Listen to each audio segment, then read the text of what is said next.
Hey everyone, this is the fourth video, I think, it's going to be the fourth video, for correlation. And we stopped with the fifth step of hypothesis testing with the marital satisfaction study.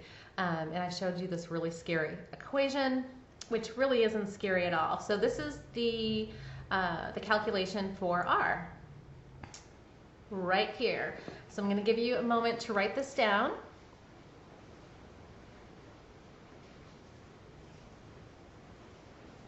And then we're going to move on to how we calculate it. Again, as you're writing this down, just think about these values and how you know them. You know, X is a case's score. The mean of X is the mean of all of those scores.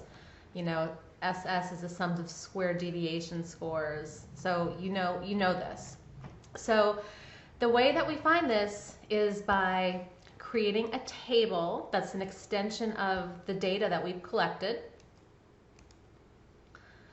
All right, so here are the data that we have collected, right here. So we have, for 8 cases, we have our scores for X and we have our scores for Y. So we have our 2 columns and we're actually going to add 5 additional columns.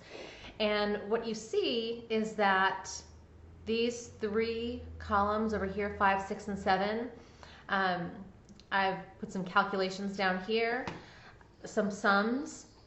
Those are the values we need to plug into our formula. So it's a little bit of work, but it's all really easy, I assure you. So let's start with column 3. Column 3 is asking us to calculate the deviation scores for X. And the same thing with column 4, it's asking you to calculate the deviation scores for Y. So to do that,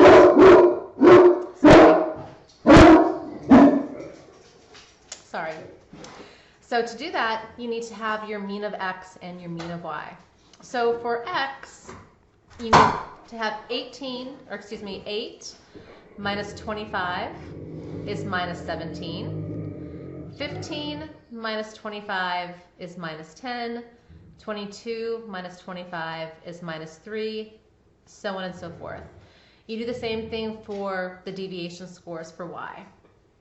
0.8 minus 2 is minus 1.2.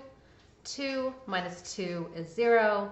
1.5 minus 2 is minus 0.5, so on and so forth.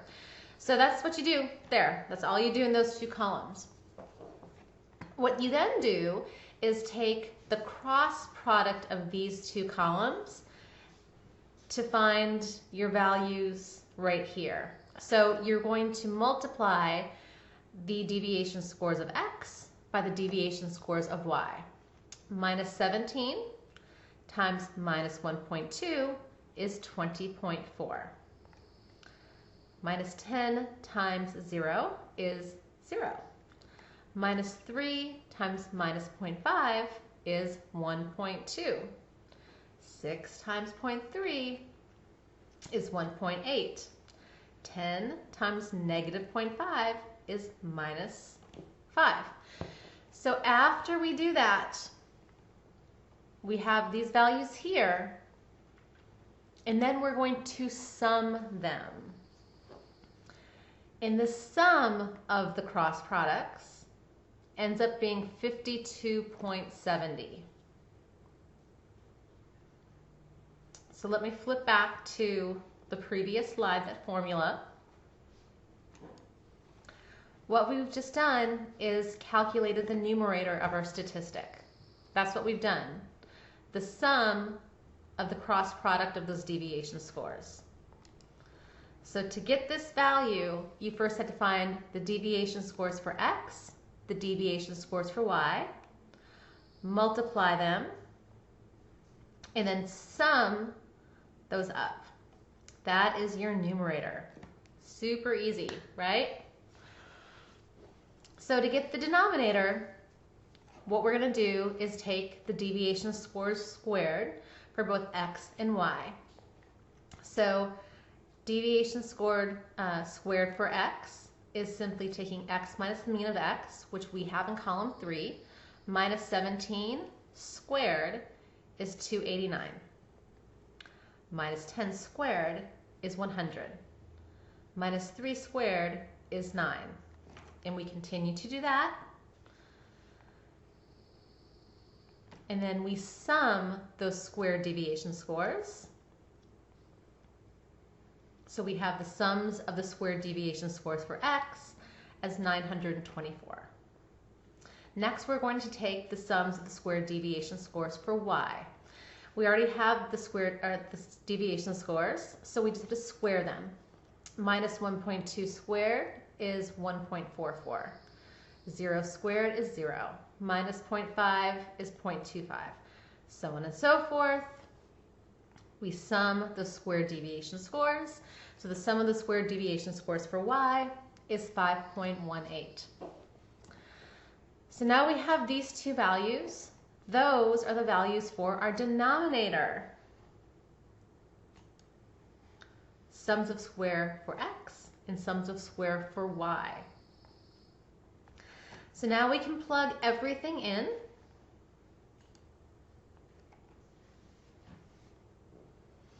So our numerator was 5270. So that goes up there, which I've put right here. Sums of square x and sums of square y was respectively 924 and 518. That comes to 4,786.32. We take the square root of that to get 69.18. So our value of r is equal to 52.7 divided by 69.18, and that gives you a value of 0.76. So our value of r, so what we calculated, our value of r, our observed value of r is 0.76. So our next step is to interpret our results. And the very first thing that we have to do is compare our value of r to our critical value of r. So did we reject the null? And remember, we set the decision rule as 0.707, negative and positive, and 0.76 falls in that rare zone. So yes, the first question we answer is, did we reject the null? Yes. This is a statistically significant relationship. Just like other statistics, we're going to measure how big the effect was.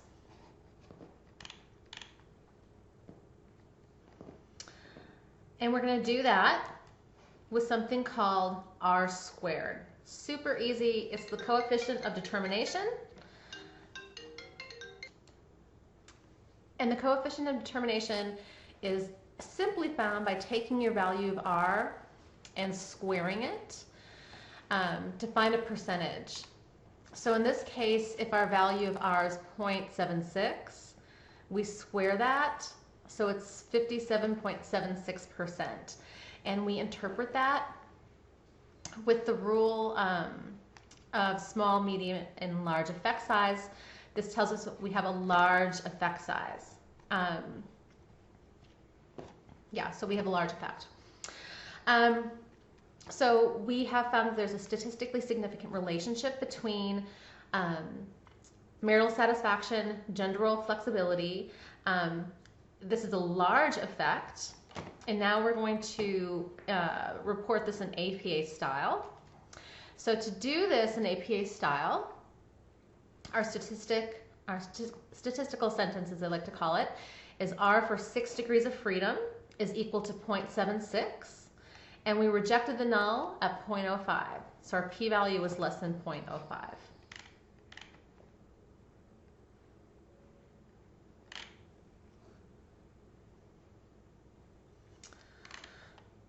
All right, so with every statistic, with every analysis, we just don't end by saying, did we reject the null, yes or no, and report that statistical sentence. We always want to do our 4-point interpretation, because in psychological statistics, it's all about what the study is about. We're simply using mathematical formulas to determine if this relationship is due to chance or if it's due to the fact that there is actually a relationship. So what was this study about? What were the main results? what do they mean, and what types of research would you do in the future? So the way that I might put this together is the following. So this study sought to examine whether there was a relationship between a husband's willingness to be more flexible in their gender role and a wife's satisfaction in her marriage. A Pearson's correlation coefficient found there was a statistically significant relationship between the variables, such that the more gender role flexible men were, was associated with a higher level of marital satisfaction. These results mean that it might be important for men to be more flexible in their gender role, but it's important to also be very cautious with that interpretation, because we know that correlation does not mean causation. It might also mean that women who are happier in their marriage